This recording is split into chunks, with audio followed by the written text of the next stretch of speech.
e até perder a fé mesmo, né?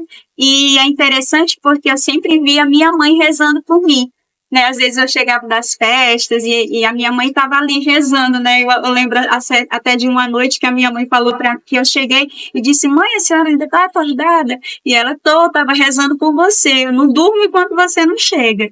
E então eu assim com aquela cabeça assim de jovem, de adolescente, dizia: não tem nada a ver, se tiver que acontecer alguma coisa comigo, o fato dela estar rezando não vai influenciar em nada. Hoje eu vejo, assim, quantos livramentos, né, Deus fez na minha vida por causa da oração da minha mãe. Inclusive, a minha reconversão, né, eu acredito que foi fruto das orações da minha mãe. E aí eu passei 2 anos, assim, completamente afastada de Deus.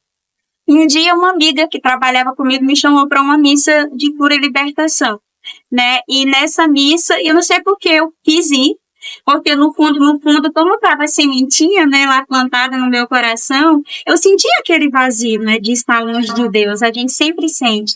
E então eu fui para essa missa e eu tive uma profunda experiência assim com Jesus Eucarístico, como uma experiência assim de arrependimento, de uma contrição profunda assim pelos meus pecados e como se fosse um chamamento mesmo de Deus, né, para viver algo maior para mim. E a partir daí fiz uma confissão, aí iniciei missa diária, adoração, e aí Deus foi chamando, né? Eu percebi que Deus queria algo a mais de mim. E aí fui conhecendo algumas comunidades religiosas, cheguei a fazer uma experiência numa comunidade de espiritualidade vicentina, e aí passei um tempo, percebi que não era muito o carisma que Deus me chamava, e em 2010 conheci o Instituto, iniciei uma caminhada vocacional e encontrei o meu lugar.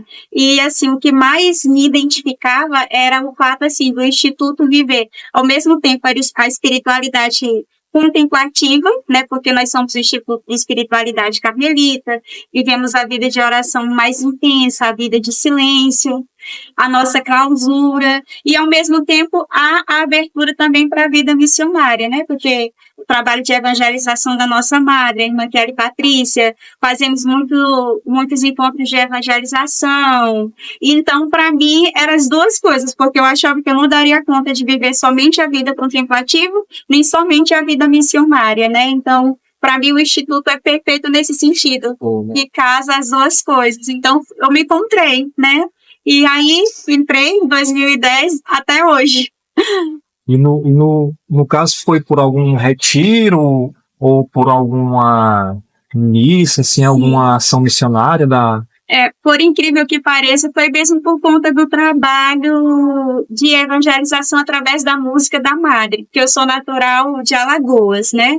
E lá nós não temos, em Maceió, não temos nenhuma casa do nosso instituto. Então eu conheci mesmo o instituto a partir dos trabalhos de evangelização da madre, né, da irmã Kelly Patrícia, e a partir daí fui escrevendo e-mails, né? Naquela época era por e-mails já, e fui conhecendo o carisma do Instituto mesmo a partir da irmã que me acompanhou, né? Que na época era a irmã Maria Micaela, e ela foi passando ali, quando eu fui pela primeira vez, né? No Instituto mesmo, em Fortaleza, já foi para fazer a experiência. A experiência. E a senhora falou aqui nos bastidores também, que não é daqui, né? Da casa aqui do Instituto de Teresina, e nem do de Fortaleza, que a senhora falou tão bem agora, né, que conheceu lá.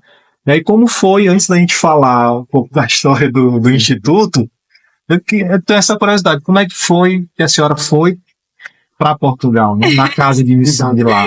Então, né, no decorrer desses 15 anos, eu já passei por várias casas, né? Eu morei em Minas, morei em Goiás, em Brasília. Você tem esse revezamento, né? Sempre iniciamos, a primeira etapa é sempre na nossa casa-mãe em Fortaleza. Sim. Mas aí depois nós podemos ir para várias missões, né? Então, já passei por todas estas missões e atualmente eu estou na nossa missão em Portugal, né? No sul de Portugal, no Alentejo.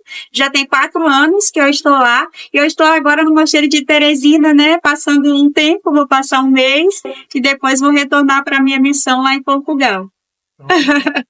Deus sabe o que faz. Então era para a senhora vir para cá, para tratar da sua saúde, em primeiro lugar, e Sim. também para participar do Santo Pode. Pois é verdade. Deus tem os seus planos, né? Deus tem os seus planos. Sim, agora adentrando propriamente na história do Instituto, a gente gostaria que a senhora explicasse quando é que surgiu quando foi a fundação, como foi a fundação do Instituto, por onde está espalhada as casas aqui no Brasil ou fora do Brasil, no exterior, e contasse um pouco sobre as atividades desenvolvidas aqui, né, no dia a dia do Instituto aqui de Teresina. Sim. E só completando, não estava no script, que a gente soube que ela era de Portugal, quando a gente veio, a senhora também pode falar um pouco de como é lá em Portugal, né? Vamos falar da cidade lá também. Sim. Então, o Instituto Hesed, ele foi fundado em 1997, no dia 30 de novembro de 1997. As nossas madres fundadoras, a irmã Jane Madeleine e a irmã Kelly Patrícia, elas se conheceram numa peregrinação a santuários marianos. Eu acho muito interessante, assim, a história da fundação, que elas se conheceram nesta peregrinação, e em Medjugorje, elas tiveram essa moção, né, do Espírito Santo de fundar um Instituto da Misericórdia, né? Se você que está vendo esse vídeo não conhece, nunca ouviu falar sobre Medjugorje, né? Medjugorje é uma cidadezinha da Bósnia e Herzegovina, que desde 1981 há aparições de Nossa Senhora Rainha da Paz, que formou, né, aquele povo, o povo daquela paróquia, dando mensagens a 6 jovens, pedindo a conversão, o jejum, a oração do rosário, e nós temos um carinho, assim, todo especial, né, pela espiritualidade de Medjugorje, porque, né, Deus permitiu que o nosso carisma nascesse ali, né, no coração das nossas madres fundadoras.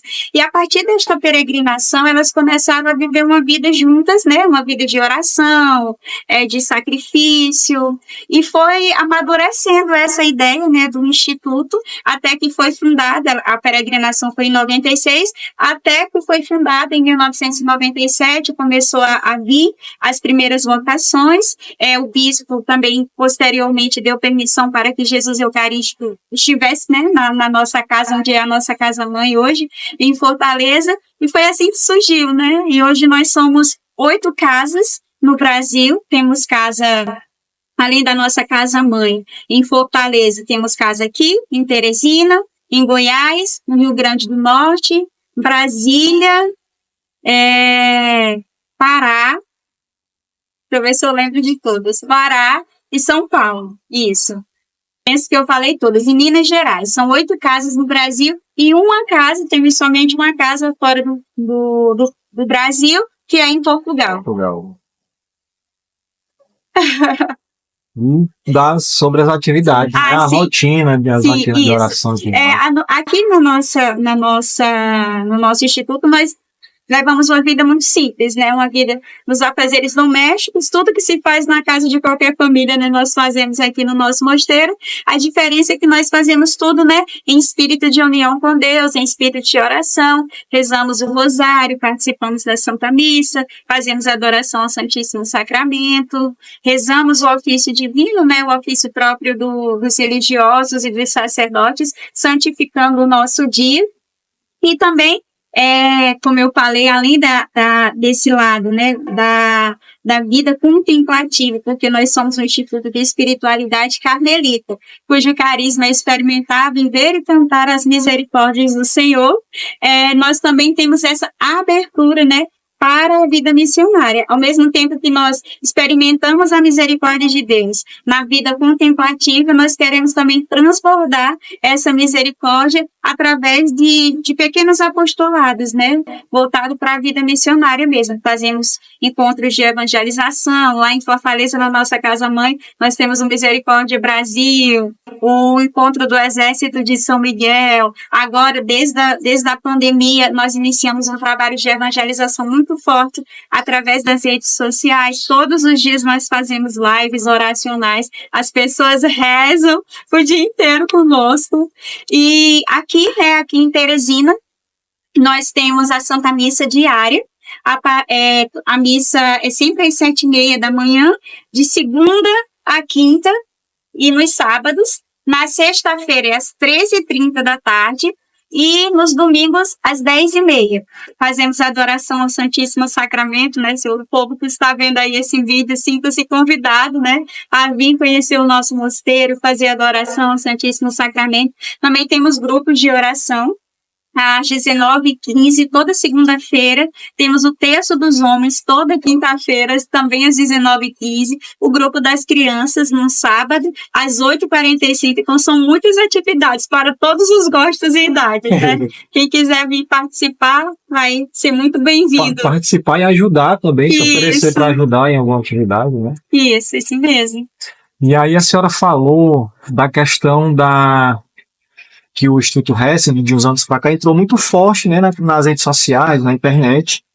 E eu posso dizer assim que eu fui um dos que foram pescados, né, pelo carisma, pela espiritualidade do Hessen, pelas redes sociais, né. Acompanhava o Terço Meio-Dia, que era pelo Instagram, isso acho que na pandemia, na época da pandemia. E aí fui conhecendo mais, conheci o Exército de São Miguel, né, pela primeira quaresma de São Miguel Arcanjo, que eu fiz. Eu lembro que foi porque foi quando meu irmão foi para Sobral, no Ceará, e foi na época da pandemia, então foi na época da pandemia essa primeira quaresma que eu participei. E assim, sobre o Exército de São Miguel, né, de São Miguel Arcanjo. E aí eu gostaria que a senhora falasse dessa relação, né, do Instituto Hessen com São Miguel, né? Como São Miguel Arcanjo, né, alimenta também a espiritualidade do Hessen, e como a consagração a São Miguel Arcanjo pode ajudar, né, todos nós, as pessoas, a se aproximarem mais de Jesus. Então, o nosso instituto é um instituto que tem profunda devoção aos santos anjos, né? Nós, em tudo, assim, nós procuramos a perfeição dos anjos, né? Tudo que a gente vai fazer, a gente tenta fazer o mais perfeito possível, né? Buscando mesmo essa perfeição angélica, né? A união com o Santo Anjo da Guarda está lá nas nossas constituições, que nós devemos buscar sempre a união com o nosso Santo Anjo da Guarda. Então, todo o nosso dia, assim, é permeado por orações em honra dos anjos, em honra de São Miguel Arcanjo. Todos os dias fazemos a consagração a São Miguel Arcanjo, né? Então, é como a irmã Maria Raquel sempre diz, o que a gente está fazendo agora, de frente para as câmeras, a gente já fazia, né? É algo que faz parte, assim, do nosso carisma, da nossa vida, que está entranhado, assim mesmo, nas nossas veias, né? E hoje eu percebo quando a gente olha assim para a dimensão do que é hoje o Exército de São Miguel, o trabalho que a gente realiza através das redes sociais, foi uma coisa mesmo querida por Deus, porque não era algo próprio do nosso carisma, né? Foi algo que Deus pediu, que as pessoas pediram, né? Que Deus pediu e que Deus só tem mostrado o quanto que Ele quer, né? Porque todos os dias, assim, a gente vê testemunho